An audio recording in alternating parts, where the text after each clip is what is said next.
Friends चले एलाम आजके तुम्हादेर काछे आबार एक रेसिपिर संगे निये।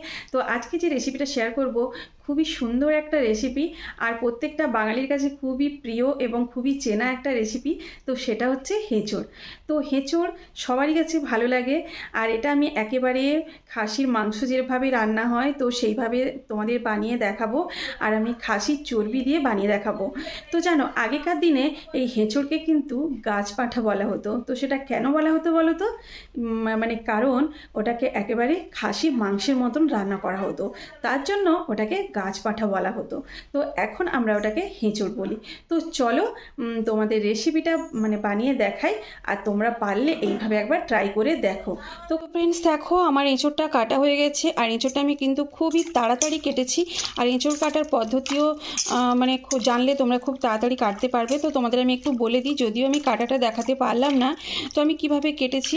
তো প্রথমে কিন্তু হাতে তোমাদের একটু সর্ষের তেল লাগিয়ে নিতে হবে, তারপরে এঁচড়টা কেটে আবার যখন তোমরা এরকম ছোট ছোট করে কাটবে তখনও হাতে আবার তেল লাগিয়ে নিতে হবে, যেন তেলটা হাতে সবসময় মানে বেশি করে লাগানো থাকে। তার ফলে কী হবে বলো তো, আটা মানে এঁচড়ের যে আঠাটা তোমাদের হাতে লাগবে না। আর তোমরা এঁচড় কাটার পরে হাতটা কিন্তু সঙ্গে সঙ্গে জলে ধুয়ে নেবে না, একটু কোনো ছেঁড়া কাপড় দিয়ে মুছে তারপরে কিন্তু হাতটা তোমরা ধোবে। তো দেখো আমি কিন্তু জাস্ট এক্ষুনি এঁচড়টা কাটলাম, আমার হাতে বোঝাই যাচ্ছে না যে আমি এঁচড়টা কেটেছি কিনা। তো এখানে এঁচড় আমি কেটে মানে হলুদ জলে ভিজিয়ে রেখে দিয়েছি আর এখানে দেখো আলু নিয়েছি। তো এখানে আমি পুরো এঁচড়টা কিন্তু কাটিনি, এখানে অর্ধেক এঁচড় নিয়েছি, তার জন্য এখানে আমি 2 পিস বড় সাইজ মাঝারি সাইজের আলু নিয়েছি। তো আলুগুলোকেও বড় বড় করে কেটেছি। তো চলো এবারে এঁচড়টাকে সেদ্ধ করব। এঁচড়টা সেদ্ধ করার জন্য দেখো আমি একটা পাত্রে জল নিয়েছি আর তার মধ্যে দিয়ে দিয়েছি 1 চামচ হলুদ। তো জলটা যখন ফুটবে তারপরে কিন্তু আমি এঁচড়গুলো এর মধ্যে দিয়ে দেবো। তো এখানে জলটা আমার কিন্তু ফুটে এসছে, তো এবারে আমি এঁচড়গুলো দিয়ে দেবো এর মধ্যে। তো এঁচড়গুলো আমার সমস্ত দেওয়া হয়ে গেছে, তারপরে এর মধ্যে দিয়ে দিচ্ছি আমি একটু সামান্য লবণ। তো লবণ দিয়ে একটু নাড়াচাড়া করে এবারে এঁচড়টাকে আমি সেদ্ধ করে নেব। তো এবারে দেখাই তোমাদের এঁচড়টা আমার সেদ্ধ কতটা হলো। তো একটা তুলে তোমাদের দেখাচ্ছি। তো কি সুন্দরভাবে কেটে গেল এঁচড়টা। তো এর থেকে আর বেশি কিন্তু সেদ্ধ করা যাবে না। তো এবারে আমি এঁচড়টাকে জল থেকে তুলে নেব। তো এখানে দেখো এঁচড়টা আমি একটা পাত্রের মধ্যে নিয়ে নিয়েছি আর এই যে দেখো এখানে আলুগুলোকে আমি ভেজে নিয়েছি আর এখানে মশলার মধ্যে হলুদ গুঁড়ো আছে, লঙ্কার গুঁড়ো, কাসুরি মেথি আর আছে ধনে গুঁড়ো, লবণ আর এখানে আছে তেজপাতা, দারচিনি, আদা রসুনের পেস্ট আর এটা যেটা আছে খাসির চর্বি। তো খাসির চর্বিটাকে কিন্তু আমি ভালো করে ধুয়ে নিয়েছি। তো চলো এবারে গ্রেভিটা বানিয়ে ফেলি। আর তার এখানে নিয়েছি দেখো পেঁয়াজ। তো এখানে আমি নিয়েছি 3টে বড় সাইজের পেঁয়াজ আর 2টো টমেটো।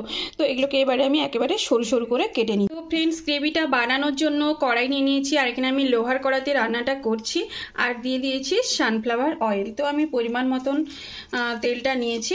তো তেলটা গরম হয়ে গেছে, প্রথমে আমি 2টো তেজপাতা দিয়ে দিলাম, তারপরে দিয়ে দেবো এতে 2টো দারচিনি। তো দারচিনি দিলে কি হয় বলো তো, ফ্লেভারটা খুব সুন্দর হয়। তো এগুলো একটু ভাজাও হয়ে গেছে, এবারে আমি দিয়ে দেব পেঁয়াজ। তো একেবারে বেরেস্তার মতন আমি ভেজে নেব। তো তার জন্য দেখো একটু সরু সরু করেও কেটেছি। তো ফ্রেন্ডস দেখো আমার পেঁয়াজগুলো কিন্তু ভাজা হয়ে গেছে বেরেস্তার মতন। তো এবারে আমি এর মধ্যে দিয়ে দেব আদা রসুনের পেস্ট। তো আদা রসুনের পেস্ট এখানে আমি 2 চামচ দিয়ে দিলাম। তো দিয়ে এটাকে এবারে কিন্তু একটু নাড়াচাড়া করতে হবে। তো ওভেনটা আমি একটু কমিয়ে দিচ্ছি।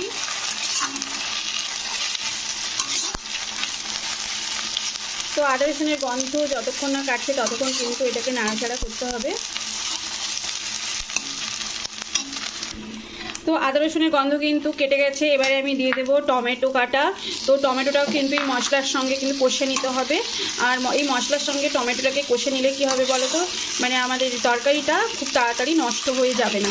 তো এই তেলের সঙ্গে কিন্তু টমেটোটাকে কষে নিতে হবে।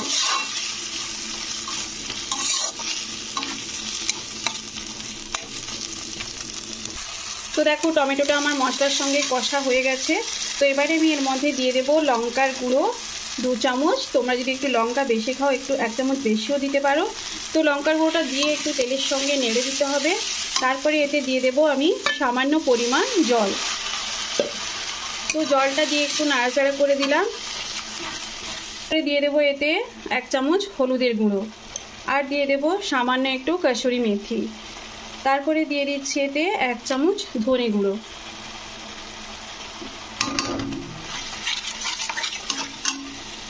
স্বাদ অনুযায়ী লবণ। তো দিয়ে এবারে মশলাটাকে কিন্তু কষে নিতে হবে ভালো করে। যেটা দেবো সেটা হচ্ছে এই যে মানে খাসি মাংসের চর্বি।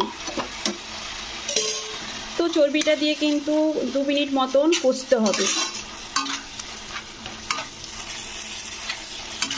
আর এঁচড়ে একটু মশলা মানে তেল মশলা দিয়ে একটু রান্না না করলে কিন্তু অতটা ভালো লাগে না।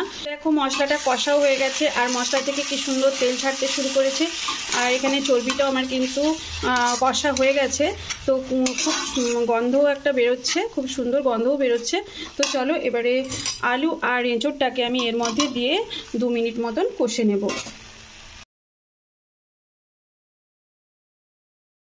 তো ফ্রেন্ডস দেখো এখানে আমার এঁচড়টাকে আমি কষে নিয়েছি ভালো করে, মানে 2 মিনিট মতন কষে নিলাম। তো এবারে এখানে দিয়ে দেব আমি 2 চামচ মতন কাজু বাটা, আর এই জারটা ধুয়ে আমি জলটা দিয়ে দেব। তো এখানে আর এক্সট্রা আমি জল দিচ্ছি না।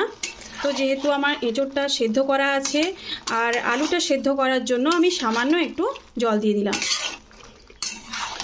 তো একটু নাড়াচাড়া করে দিলাম। তো এবারে আমি একটু ঢাকা লাগিয়ে জাস্ট আলুটাকে সেদ্ধ করে নেব। তো আমার এই রেসিপিটা কেমন লাগলো তোমাদের কাছে অবশ্যই কিন্তু একটা কমেন্ট করে জানিও। আর যদি তোমাদের কাছে ভালো লাগে তো একটা লাইক করো, শেয়ার করো, আর আমার চ্যানেলটাকে সাবস্ক্রাইব করে পাশে থেকো। তো এবারে ঢাকাটা খুলে তোমাদের দেখাই। তো দেখো আমার এঁচড়টা কত সুন্দর হয়েছে। সামান্য একটু চিনি টেস্টের জন্য, আর দিয়ে দেব মটন মশলা। তো মটন মশলা দিলে কিন্তু এর টেস্টটা কিন্তু আরও দ্বিগুণ হয়ে যাবে। তো মটন মশলা সামান্য একটু ছড়িয়ে দিয়ে আমি ঢাকাটা লাগিয়ে ওভেনটা অফ করে দিচ্ছি। তো চলো এবারে ঢাকাটা খুলি। তো ঢাকাটা খুলতে জাস্ট বাও একটা গন্ধ আসছে। তোমরা কিন্তু এইভাবে ট্রাই করতে পারো, খুবই সুন্দর হবে খেতে। আর দেখো দেখতেও হয়েছে কিছুটা পাঁঠার মাংসের মতন। তো যাই হোক চলো রেসিপিটা এবার আমি একটা পাত্রের মধ্যে ঢেলে নিই। আর আমার ভিডিওটা যারা দেখছো তাদেরকে অনেক অনেক ধন্যবাদ। আর এটা কিন্তু তো ফ্রেন্ডস ভিডিওটা এখানেই শেষ করছি। দেখা হচ্ছে নেক্সট একটা ভিডিওতে। ততক্ষণে তোমরা সবাই ভালো থেকো, সুস্থ থেকো।